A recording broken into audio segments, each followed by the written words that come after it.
Palmeiras ছেড়ে 2024 সালে Real মাদ্রিদে যোগ দিয়েছিলেন বিস্ময় বালক খ্যাত এনরিক। রিয়াল মাদ্রিদের হয়ে প্রথম মৌসুমটা কিছুটা মাঠে নামার সুযোগ হলেও তার পারফরম্যান্সে তেমন আহামরি কিছু ছিল না। তবে চলতি মৌসুমে তো মাঠে নামারই সুযোগ পাচ্ছে না 19 বছর বয়সী এই তারকা। অবশেষে এনরিককে ছেড়ে দেওয়ার সিদ্ধান্ত নিয়েছে স্পেনিশ এই ক্লাবটি।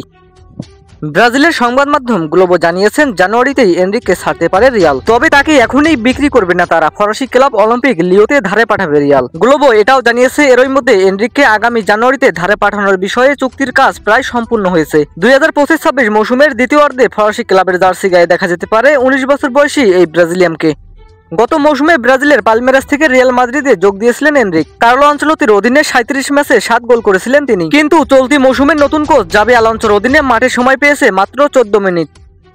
বিশ্বকাপকে সামনে রেখে ব্রাজিল জাতীয় দলে জায়গা নিশ্চিত করতে নিয়মিত খেলার বিকল্প নেই তার কাছে। তাই লিওতে ধারে যাওয়া এনরিকের ক্যারিয়ারের জন্য একটি গুরুত্বপূর্ণ পদক্ষেপ হচ্ছে।